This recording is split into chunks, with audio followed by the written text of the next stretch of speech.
आज देश में जो अलग अलग ब्रिजेस बन रहे हैं वो बहुत बड़े इंजीनियरिंग मार्वल्स है और ना सिर्फ इंडिया लेवल पे लेकिन ग्लोबल लेवल पे भी, चाहे मुंबई का MTHL हो, चेनाब ब्रिज या पंबम ब्रिज। लेकिन इन सारे ब्रिजेस से भी ज्यादा फेमस जो ब्रिज देश के अंदर निकल कर आता है इन टर्म्स ऑफ पॉपुलैरिटी वो है हावड़ा ब्रिज कोलकाता के अंदर। ना ये ब्रिज देश का सबसे लंबा है, ना सबसे ऊंचा है, ना ये मॉडर्न स्टैंडर्ड्स के हिसाब से कोई बहुत ज्यादा माइंड ब्लोइंग निकल कर आता है, लेकिन फिर भी ये बहुत ज्यादा फेमस है और आज भी लोग इसे टूरिस्ट डेस्टिनेशन की तरफ विजिट करते हैं। और आज की इस वीडियो में हम जानेंगे कि हावड़ा ब्रिज में है क्या स्पेशल जो इसे इतना पॉपुलर और इतना फेमस बनाता है। तो शुरू करते हैं।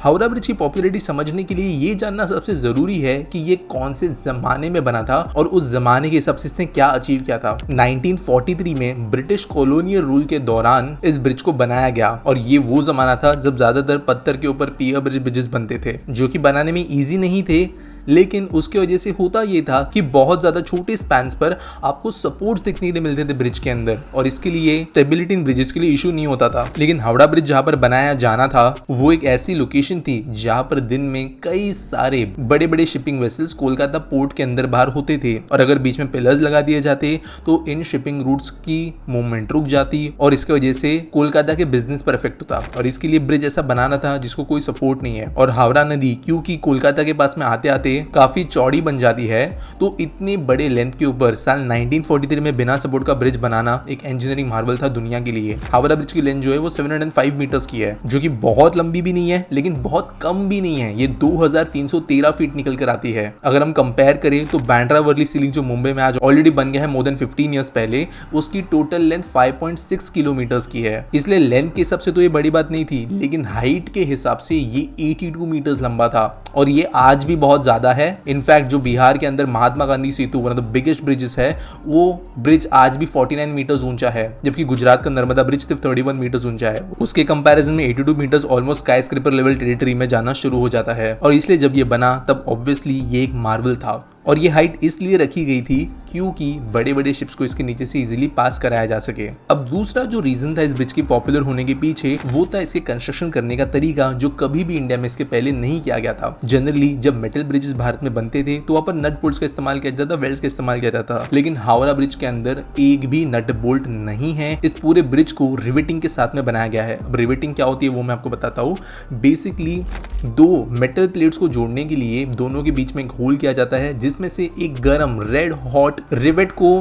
पास किया जाता है और फिर दूसरी तरफ से उस मेटल को हैमर के जरिए ठोक ठोक के एक ऐसा शेप में कन्वर्ट कर जाता है जो उस होल से फिर वापस निकल नहीं पाए, जिसकी वजह से होता यह है कि जब मेटल ठंडा होता है तो वो किसी नट बोल्ट की तरह वापस निकाला ही नहीं जा सकता, उसको बाद में काटना पड़ेगा, जिसकी वजह से रिवेट्स बहुत स्ट्रांग होते हैं। लेकिन रिवेट्स के साथ में इशू ये है कि इन पर काम करने के लिए बहुत ही ज्यादा स्किल की जरूरत पड़ती है, बहुत डिफिकल्ट और स्लो प्रोसेस होता है और लाखों रिवेट्स हुगली रिवर के ऊपर बने हुए हावड़ा ब्रिज को बनाने के लिए इस्तेमाल किए गए और इसकी वजह से ये ब्रिज स्ट्रॉन्ग एंड ड्यूरेबल बना। अगला रीजन था पॉपुलैरिटी के पीछे इसका कल्चरल सिग्निफिकेंस। दोस्तों हुगली रिवर बहुत बड़ी है और जब कोई एक बड़ा मीडियम ऑफ ट्रांसपोर्टेशन नहीं था तो कोलकाता शहर इतना इंपॉर्टेंट होने के बावजूद दो हिस्सों में बटा था और कल्चरली वैल्यूज के हिसाब से, बिजनेस के हिसाब से, लोग कौन से तरीके के कहां पे रहते हैं उसके हिसाब से नदी इस शहर को दो हिस्सों में डिवाइड कर देती थी और कोई भी कनेक्शन नहीं था। लेकिन जब हावड़ा ब्रिज बना तो लोग जो नदी के दोनों साइड में रहते थे वो कहीं पर भी फ्रीली ट्रैवल कर सकते थे, जो कि कोलकाता के कल्चर के लिए one of the biggest opening था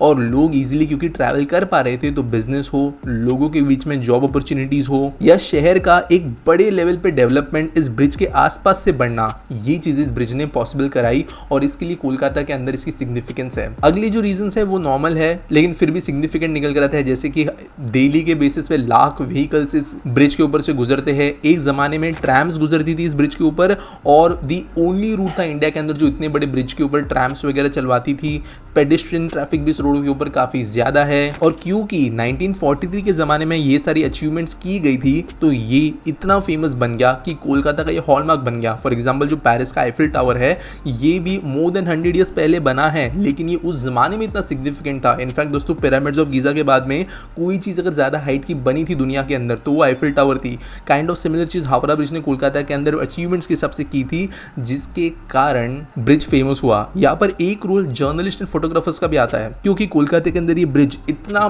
बड़ा सिग्निफिकेंट स्ट्रक्चर के तौर पे उभर आता था, तो न्यूज जर्नलिस्ट फोटोग्राफर्स के द्वारा जब भी फोटोज लिए जा रहे थे तो ये ब्रिज उसके अंदर जनरली एग्जिस्ट करता था। और होता यह था कि धीरे धीरे कोलकाता की पहचान हावड़ा ब्रिज बनने लगी। इनफैक्ट आज भी अगर आप कोलकाता सर्च करते हो तो हावड़ा ब्रिज मिल ही जाएगा, और ये चीजें हावड़ा ब्रिज को ज्यादा फेमस बनाती है हमारे देश भर के अलग अलग ब्रिजेस से। उम्मीद करता हूँ ये वीडियो आपको अच्छी लगी है तो चैनल को हमारे सब्सक्राइब करना, वीडियो को लाइक करना, नोटिफिकेशंस ऑन करना। सजेशंस आप दूसरे वीडियो के लिए मुझे कमेंट्स में दे सकते हो, और मिलेंगे अगले वीडियो में।